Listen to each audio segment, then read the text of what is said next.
Hi everyone, welcome to Gills Mentor online e-learning platform and very good afternoon to everyone.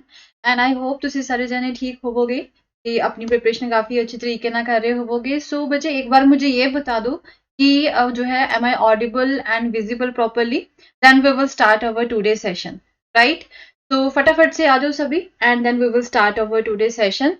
And session को एक बार सभी like and share कर दो, right? आपके जो जितने भी फ्रेंड्स हैं वहां तक पहुंचा दो, राइट? जो कि नीडी स्टूडेंट्स हैं, राइट? जो कि फीस नहीं दे सकते हैं, उन सभी तक जो है ये सेशन पहुंचा दो. किसी की हेल्प हो जाएगी, ठीक है? जो नीडी स्टूडेंट है, जो फीस नहीं दे सकते हैं, तो उन सब के लिए जो है हमने ये सीरीज जो है वो स्टार्ट की है, जिससे जो है आपकी बहुत ज्यादा हेल्प होने वाली है, राइट? तो उसके अलावा जो है आपके लिए मैंने आपको जो है कल बताया भी था, राइट? ये सरप्राइज था आप सबके लिए. तो अपनी जो हिस्ट्री में कभी भी किसी ने इतने सारे जो मॉक टेस्ट है वो फ्री ऑफ कॉस्ट नहीं प्रोवाइड करवाए होंगे, ठीक है? तो ये जो free of cost mock test series है वो ओनली गिल्स मेंटोर ही आपको प्रोवाइड करवा रहा है, ठीक है? इसमें क्या रहेगा, एसएससी हो गया, आरआरबी, स्टेट एग्जाम्स हो गए, तो सबको हम यहाँ पे कवर करने वाले हैं, ठीक है? जितने भी एग्जाम्स है उन सबको जो है यहाँ पे कवर किया जाएगा. तो इस टेस्ट सीरीज में से हम आपसे ठीक है, 1 रुपया भी हम आपसे नहीं लेने वाले हैं. ओनली जो नीडी स्टूडेंट्स हैं उन सब की यहाँ पे हेल्प होगी, ठीक है? क्योंकि मेरा मोटिव यही है, मैं हमेशा ही क्लास में जैसे कि बोलती हूँ कि जितने ज्यादा जो है आप यहाँ पे टेस्ट दोगे, ठीक है, उतना ज्यादा जो है आपका एक लॉजिक क्लियर होगा. आपके जो क्वेश्चंस हैं एग्जाम्स में उसकी जो एक प्रोबेबिलिटी होती है ना कि सही होंगे वो, ठीक है, वो ज्यादा बढ़ जाती है. तो एक टाइम मैनेजमेंट आपकी होती है. तो ये चीज जो है आपको कभी भी किसी ने इतने अच्छे लेवल पे नहीं प्रोवाइड करवाई होगी, ठीक है? तो फटाफट से क्या करना है, आपको गिल्स मेंटोर आपको ऐप डाउनलोड करनी है, ठीक है? एंड वहां पे जाके जो है आपको एक पर्टिकुलर कोर्स को सब्सक्राइब करके तो वहां से अपनी प्रैक्टिस जो है वो स्टार्ट कर देनी है. तो फॉर मोर इन्फॉर्मेशन, अगर आपको कोई भी डाउट है, कोई इंक्वायरी है, तो आप क्या कर सकते हो, इस नंबर पे कॉल कर सकते हो. नंबर जो है क्या है, 9041043677 ये नंबर है. तो इस पे कॉल करके आपको जो भी डाउट है, किसी भी चीज के रिगार्डिंग कोई सजेशन है, तो आप यहाँ पे बता सकते, ठीक है? तो करते हैं फिर स्टार्ट सेशन को विदाउट वेस्टिंग मच टाइम, ठीक है? And this is the first question and सभी ने आंसर करना है.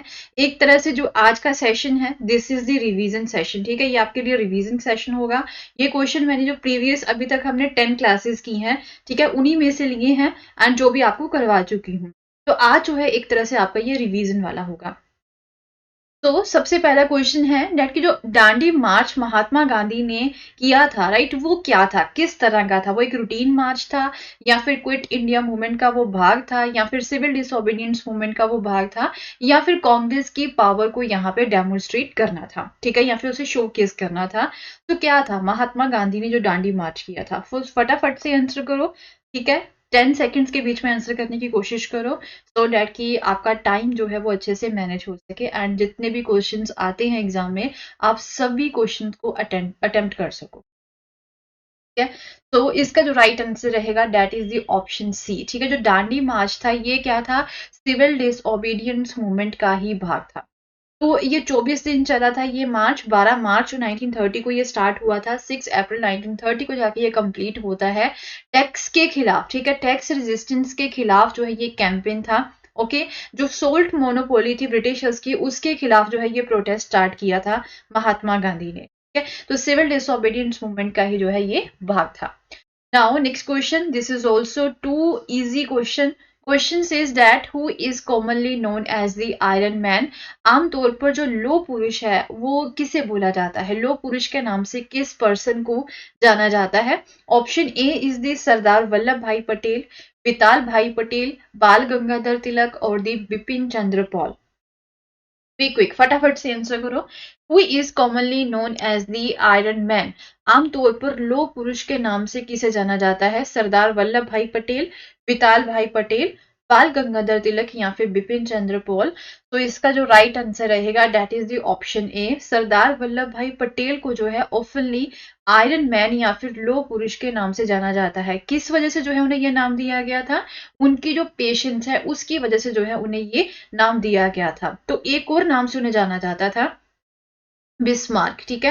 उनकी जो पॉलिटिकल एक्सपर्टनेस थी उसकी वजह से जो है उन्हें ये नाम दिया गया था।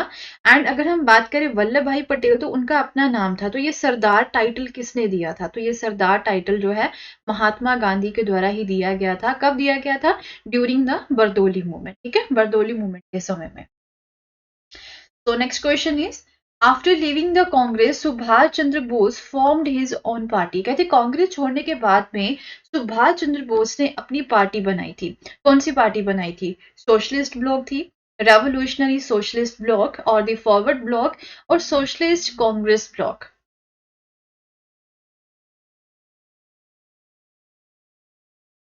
तो after living the Congress Subhash Chandra Bose formed his on party. Congress छोड़ने के बाद सुभाष चंद्र बोस ने अपनी पार्टी बनाई थी। क्या नेम था उस पर्टिकुलर पार्टी का? तो this is too much easy question also. So option C इसका सही जो है आंसर रहेगा, that is the forward block. Subhash Chandra Bose जो है वो एक इंडियन नेशनलिस्ट थे, ठीक है। इंडियन नेशनल कांग्रेस के वो लीडर भी रहे हैं लेट 1920 से लेके 1930s के बीच में, ठीक है। एंड उन्होंने जो है फॉरवर्ड ब्लॉक जो है इस नाम से एक अलग पार्टी बनाई थी। उनके डिस्प्यूट हो गए थे विद द महात्मा गांधी, तो डेट इज वाई जो है वो अलग हो जाते हैं इंडियन नेशनल कांग्रेस से। तो फॉरवर्ड ब्लॉक नाम की जो है उन्होंने नई पार्टी बनाई थी। Now the next question is, कहते हैं कि राजनीतिक भारत का पहला राजनीतिक संघ जो है इसे 1891 में स्थापित किया गया था, ठीक है। क्या नाम था उसका? जो फर्स्ट पॉलिटिकल एसोसिएशन था पॉलिटिकल इंडिया का 1891 में इसे जो है बनाया गया था, उसका क्या नाम था? Land holder society of the Calcutta, Indian association, British Indian association या फिर मद्रास नेटिव एसोसिएशन। क्या नाम था उसका? भारत का पहला जो राजनीतिक संघ है, ठीक है, उसका क्या नाम था?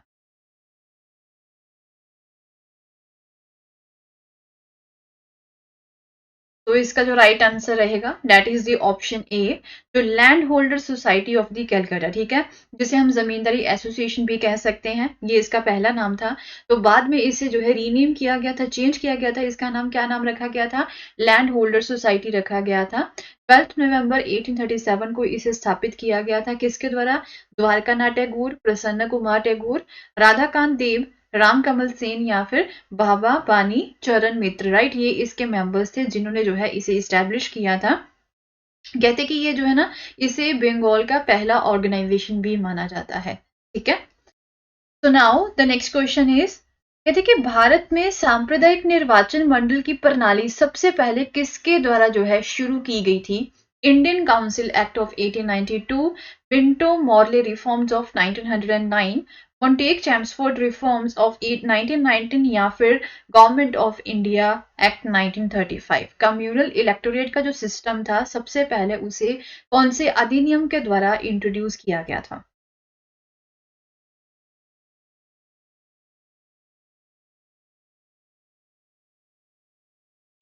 तो इसका जो राइट आंसर रहेगा that is the option B, ठीक है। मोरले मिंटो रिफॉर्म्स हम बोल सकते हैं 1909 में जो है इसे इंट्रोड्यूस किया गया था। तो बाय द रिफॉर्म्स ऑफ 1909 इसके थ्रू क्या हुआ था कि जो मुस्लिम कम्युनिटी है उनके लिए जो है सेपरेट इलेक्टोरेट जो है उसे इंट्रोड्यूस किया गया था। ओके, तो now the next question is, by which constitutional amendment Sikkim became a new state in the Indian Union। किस संवैधानिक संशोधन के द्वारा सिक्किम भारतीय संघ का एक नया राज्य बन गया था?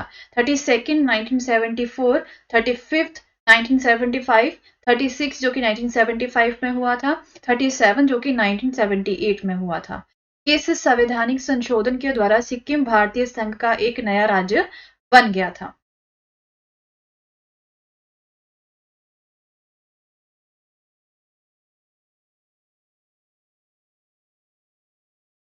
तो इसका जो राइट आंसर रहेगा that is the option C, ठीक है। 36 जो अमेंडमेंट हुआ था 1975 में, उसके थ्रू जो सिक्किम है it became a state of India, ठीक है, ये भारत का राज्य बना था। एंड सिक्किम स्टेट डे भी यहाँ पे हमेशा ऑब्जर्व किया जाता है। कब ऑब्जर्व किया जाता है? Every year 16th of May को जो है इसे मनाया जाता है। Okay, now the next question is, कहते कि निम्नलिखित में से कौन भारत की संविधान सभा के पहले अध्यक्ष थे? बहुत इजी क्वेश्चन है एंड ये इंडियन पॉलिटी का सबसे जो स्टार्टिंग वाले टॉपिक्स हैं, राइट, वहीं में से ये क्वेश्चन है। तो कहते कि निम्नलिखित में से कौन भारत की संविधान सभा के पहले अध्यक्ष थे? Doctor Sachchidanand Sinha, doctor Rajendra Prasad, professor Harendra Kumar Mukherjee या फिर डॉक्टर BR अम्बेडकर।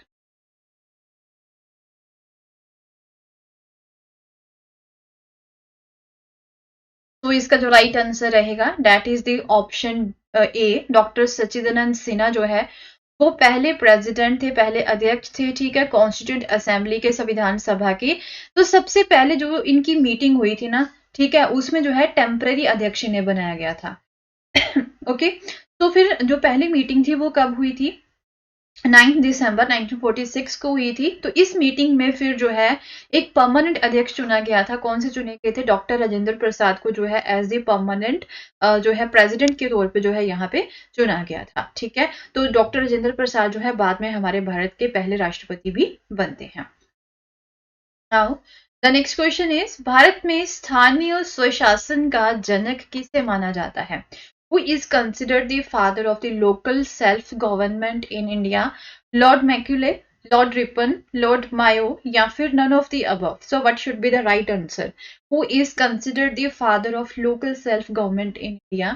भारत में स्थानीय स्वशासन का जनक किसे माना जाता है? Lord Macaulay, lord Ripon, lord Mayo या फिर none of the above? तो इसका जो राइट आंसर रहेगा that is the lord Ripon, ठीक है। लॉर्ड रिपन का जो एक रेजोल्यूशन था 1882 का, उसके थ्रू क्या था कि लोकल सेल्फ गवर्नमेंट जो है हमारे भारत में उसकी स्थापना हुई थी। तो दैट इज वाई जो है उन्हें father of the local self government भी माना जाता है, ठीक है। So option B is the right answer. Now the next question is, तो एक हमारा जो है अधिकार है the right of children to free and compulsory education act और राइट टू एजुकेशन एक्ट, इसे किस ईयर इनेक्ट किया गया था? बच्चों का निशुल्क और अनिवार्य शिक्षा का अधिकार अधिनियम या शिक्षा का अधिकार अधिनियम RTI किस वर्ष लागू किया गया था? 2009, 2010, 2011 या फिर 2013 में?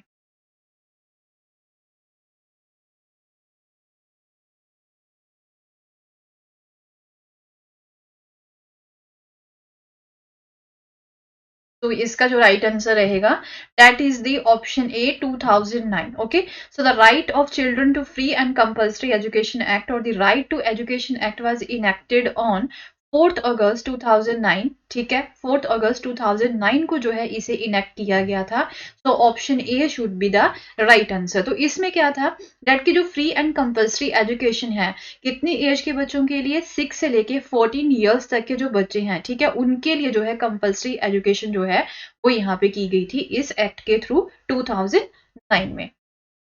Now the next question is, right to freedom does not include, कहते हैं कि स्वतंत्रता के अधिकार में क्या चीज शामिल नहीं है, ठीक है, कौन सा अधिकार यहाँ पे शामिल नहीं है? ऑप्शन ए है that is the right to freedom of speech and the expression, the right to acquire property and wealth, right to move freely and reside in any part of the country और right to practice any profession and the occupation. तो आपने right to freedom के बारे में पढ़ा होगा, ठीक है, 6 टाइप्स ऑफ फ्रीडम जो है उसमें दे रखी हैं। तो उनमें जो है कौन से टाइप की फ्रीडम जो है नॉट इंक्लूडेड, ठीक है, किसे जो है शामिल नहीं किया? Be quick, within the 10 seconds answer करने की कोशिश करो।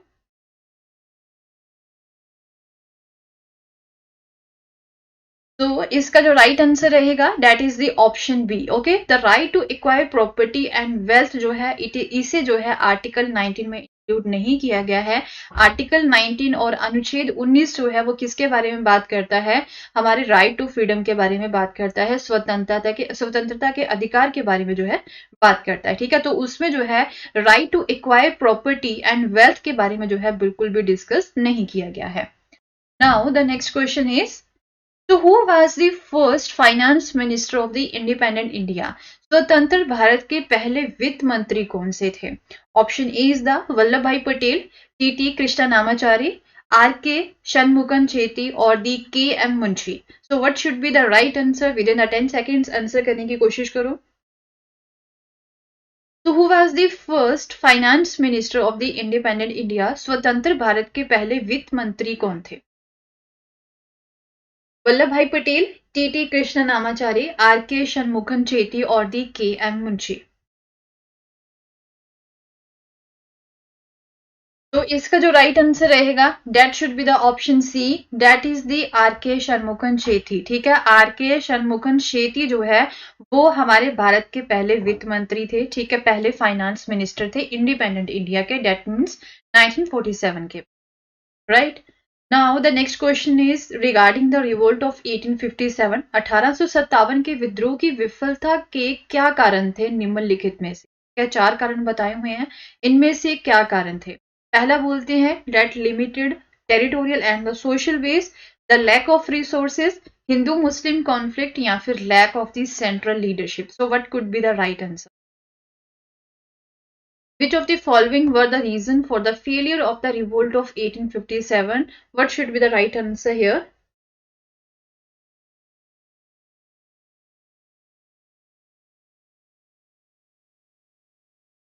So the right answer is option C. ठीक है, option C, that is 1, 2 and 4, and जो third point है वो हो ही नहीं सकता, क्योंकि उस समय में जो है ऐसा कुछ भी नहीं था। कम्युनल जो प्रॉब्लम्स थी वो तो उस समय में थी ही नहीं। 1857 के रिवोल्ट में हिंदू मुस्लिम कॉन्फ्लिक्ट आपको उस समय में नहीं देखने को मिलेंगे। ठीक है, तो लिमिटेड टेरिटोरियल बेस था, रिसोर्सेज भी उनके पास इतने अच्छे नहीं थे, एंड जो एक अच्छा लीडर होता है वो भी उनके पास नहीं था, बिकॉज जो उन्होंने क्या किया था कि जो बहादुर शाह थे, मुगल रूलर्स थे, ठीक है, वो काफी ज्यादा जो है ओल्ड एज हो चुके थे, तो कोई और लीडर उनके पास नहीं था।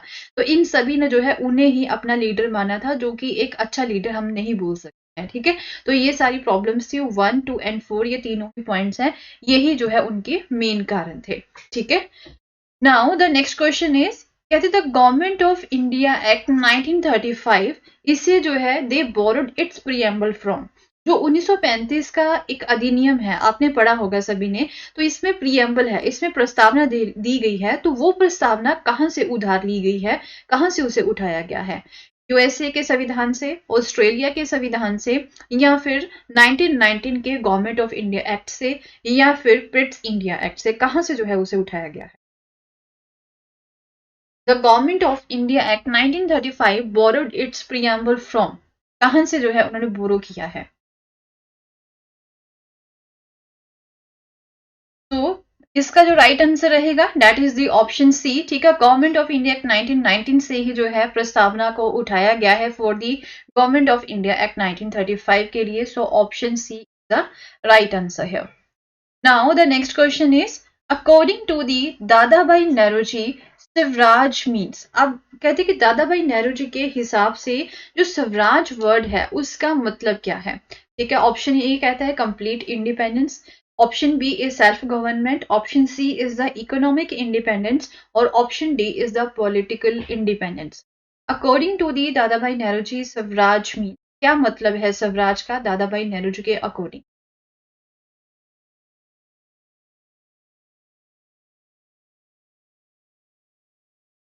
तो the right answer is, Swaraj का मतलब होता है सेल्फ गवर्नमेंट। ठीक है, स्वराज, स्वराज मतलब कि हम खुद यहाँ पे रूल करेंगे, हमारी खुद की गवर्नमेंट होगी। तो दादा भाई नौरोजी, जिन्हें grand old man of India के नाम से भी जाना जाता है, इंडियन नेशनल कांग्रेस के वो एक बहुत ही प्रोमिनेंट लीडर हैं, एंड जो डिमांड थी स्वराज की, इसे सबसे पहली बार दादा भाई नौरोजी के द्वारा ही जो है रेज किया गया था। कहाँ पे? कैलकाटा सेशन जो था हमारे इंडियन नेशनल कांग्रेस का 1906 में जो हुआ था, वहां पे ये डिमांड जो है वो उठाई गई थी।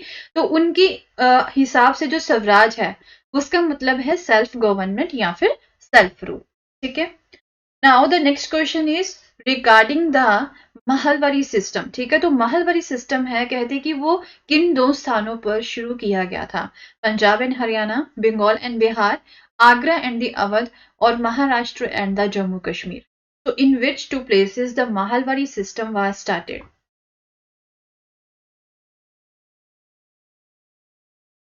महलवारी सिस्टम को किन दो स्थानों पे शुरू किया गया था? तो ये एक तरह से लैंड रेवेन्यू सिस्टम था। ठीक है, ब्रिटिशर्स के टाइम पे लैंड रेवेन्यू सिस्टम था, आप सभी को ये पता ही होगा। तो महलवारी सिस्टम जो है सबसे पहले कहाँ पे स्टार्ट किया गया था? आगरा एंड अवध में जो है इसे स्टार्ट किया गया था महलवारी सिस्टम को। ठीक है, फिर धीरे धीरे जो है यूपी, एमपी, पंजाब, राइट, 1822 तक जो है बाकी एरियाज में भी जो है इसे स्टार्ट कर दिया गया था। Now the next question is, कहते कि निम्नलिखित में से कौन से नेता जो थे वो नेपाल भाग गए थे? ठीक है, जो 1857 का रिवोल्ट है, 1857 का जो रिवोल्ट हुआ था, उसमें जो है जो नेता थे, जो डिफरेंट लीडर्स थे अलग अलग जगह के, ठीक है, उनमें से कौन से नेता जो है वो नेपाल भाग गए थे? तो तांतिया टोपे, नाना साहिब, मौलवी अहमदुल्ला या फिर बेगम हजरत महल। विद्रोह के निम्नलिखित नेताओं में से कौन नेपाल भागे थे? तांत्या टोपे, नाना साहिब, मौलवी अहमदुल्ला या फिर बेगम हजरत महल। तो राइट आंसर इसका जो रहेगा that is the option D, 2 and 4। ठीक है, 2 and 4 नाना साहिब हो गए and Begum Hazrat Mahal, they were escaped to the Nepal. ठीक है, नाना साहिब एंड दी बेगम हजरत महल जो है they were escaped to the Nepal, Nepal भागे थे। उसके अलावा अगर बहादुर शाह 2 की हम यहाँ पे बात करें, तो जो बहादुर शाह 2 थे उन्हें रंगून भेज दिया गया था, डिपोर्ट कर दिया गया था। एंड जो रानी लक्ष्मीबाई थी उनकी डेथ हो गई थी। ठीक है, एंड तांतिया टोपे जो है उन्हें पकड़ लिया गया था एंड उन्हें जो है एग्जीक्यूट कर दिया गया था। ओके, यस, बिल्कुल। नाना साहिब जो है, नाना साहिब के साथ साथ जो है बेगम हजरत महल दोनों ही जो है भाग गए थे Nepal. Now the next question is, what is the true meaning of the secular? कहते हैं कि धर्मनिरपेक्ष का सही अर्थ क्या है? What is the true meaning of the secular? Option A is the all religions are equal in the eyes of the government, special importance to a religion related to the minorities, one religion is promoted by the government या फिर none of the following. So what should be the right answer here? What is the true meaning of the secular? धर्मनिरपेक्ष का सही अर्थ क्या है? All the religions are equal in the eyes of the government, special importance to a religion related to the minorities, one religion is promoted by the government या फिर none of the above. तो इसका जो right answer रहेगा option A. ठीक है, इसमें क्या है, जो सरकार है, हमारी जो सरकार है, उनकी नज़र में जितने भी हमारी कंट्री के रिलीजन्स हैं सभी इक्वल है, किसी के साथ कोई भेदभाव नहीं किया जा सकता धर्म के आधार पे। ठीक है, तो हमारी जो कंट्री है this is a secular country. Option A is the right answer. Yes, very good. So now the next question is, what is the meaning of the social inequality in the Indian Constitution? भारतीय संविधान में सामाजिक समानता का क्या अर्थ है? Option A is the lack of opportunities. Option B is lack of equality. Option C is equal opportunities for all the sections of the societies या फिर none of the following. Social equality का क्या मतलब है? सामाजिक समानता का क्या अर्थ है हमारे भारतीय संविधान में? ऑब्वियसली बिल्कुल सामने दिखाई दे रहा है, बहुत ही इजी ऑप्शंस हैं, easily you can find the answer here. तो इसका जो राइट आंसर रहेगा that is the option C. ठीक है, equal opportunities for all the sections of the society, society के जितने भी वर्ग हैं उन सभी को जो है बराबर यहाँ पे जो है सामाजिक समानता जो है वो दी जाएगी। ठीक है, तो now the next question is, कहते जो सेकंड सेशन हुआ था कांग्रेस का जो दूसरा अधिवेशन हुआ था उसके अध्यक्ष कौन से थे? दादा भाई नेहरू जी, कादम्बिनी गांगुली, फिरोज शाह मेहता या फिर D Wacha. The president of the second session of the Congress के दूसरे अधिवेशन के अध्यक्ष कौन से थे? बी क्विक, फटाफट से आंसर करो। तो बच्चे इसका जो राइट आंसर रहेगा दैट इज द ऑप्शन ए, दादा भाई नेहरू जी जो है, ठीक है, वो सेकंड सेशन जो हुआ था, जो दूसरा अधिवेशन हुआ था कांग्रेस का, उसके अध्यक्ष थे। कब हुआ था दूसरा अधिवेशन? ठीक है, दिसंबर 1886 को कैलकाटा में हुआ था एंड वो प्रेसिडेंट थे दादा भाई नेहरू जी। ठीक है, so option A is the right answer. Now the next question is, Motilal Nehru और चित्तरंजन दास संस्थापक सदस्य थे, किसके संस्थापक सदस्य थे? कम्युनिस्ट पार्टी ऑफ इंडिया के, फॉरवर्ड ब्लॉक, सोशलिस्ट स्वराज्यist पार्टी या फिर स्वराज्य party.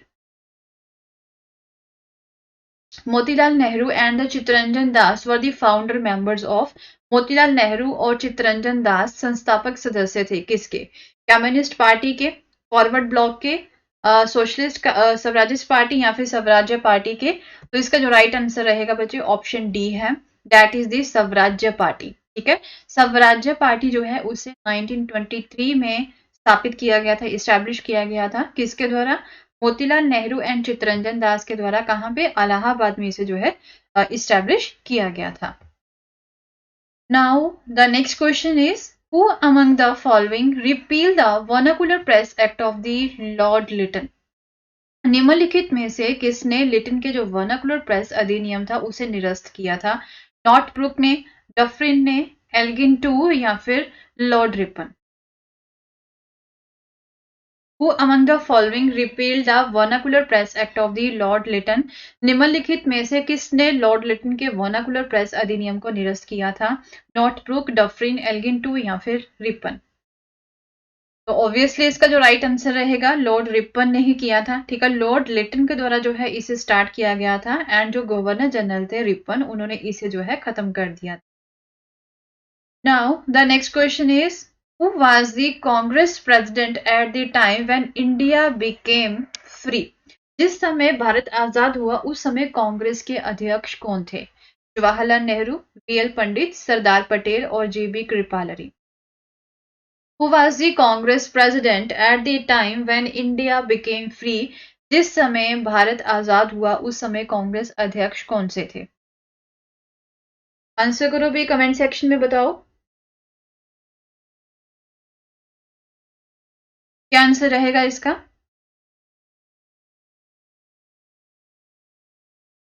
So the right answer should be the option D, that is the JB कृपालरी। ठीक है, तो एक्चुअल में क्या था यहाँ पे ना, कांग्रेस उस समय में भी दो पार्ट्स में डिवाइड हो रही थी। थोड़े से व्यू उनके डिफरेंस थे। ठीक है, व्यूज जो है उनके डिफरेंस थे, आइडियोलॉजिकल डिफरेंस हमें यहाँ पे देखने को मिलते हैं। तो कांग्रेस जो है राइट विंग और लेफ्ट विंग में डिवाइड हो चुकी थी, बट यहाँ पे जो है फिर भी जेबी कृपालनी को इलेक्ट किया गया था एज द कांग्रेस प्रेसिडेंट, क्योंकि 1947 में अभी देश आजाद हुआ था। ठीक है, पार्टीशन हुआ था, तो ये हमारे देश के लिए ना एक बहुत ही क्रूशियल ईयर था। तो कोई एक एक्सपीरियंस्ड पर्सन चाहिए था, तो डेट इज बाय जेबी कृपालनी को यहाँ पे जो है एज द कांग्रेस प्रेसिडेंट चुना गया था 1947 के।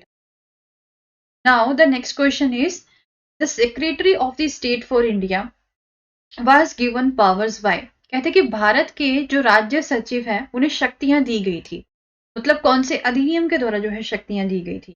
1909, 1919, 1858 या फिर 1861?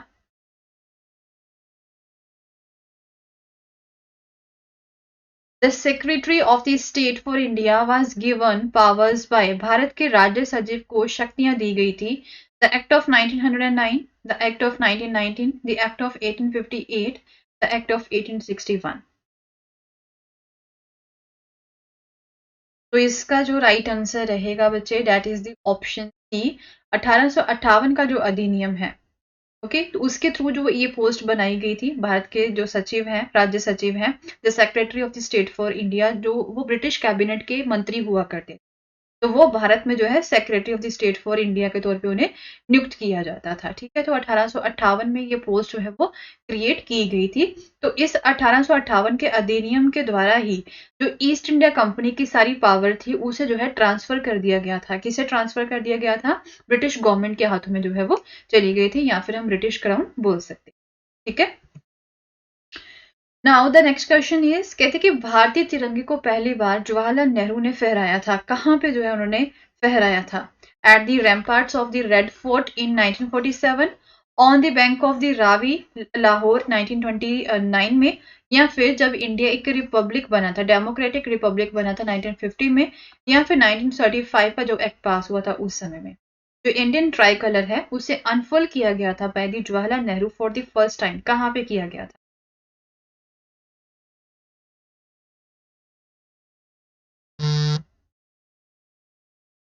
तो नो, रेड फोर्ट में नहीं था बच्चे। ठीक है, ऑप्शन बी रहेगा इसका सही आंसर। कहाँ पे किया था? जो रिवर रावी के किनारे, ठीक है, लाहौर में जो है उन्होंने इसे अनफर्ल किया था 1929 में। एक्चुअल में जो है ना ये ईयर बहुत ज्यादा इंपॉर्टेंट था। ठीक है, तो यहाँ पे जो इंडियन नेशनल कांग्रेस का सेशन हो रहा था, कहाँ पे हुआ था? लाहौर में ही हुआ था इंडियन नेशनल कांग्रेस का जो सेशन था। 1929 का।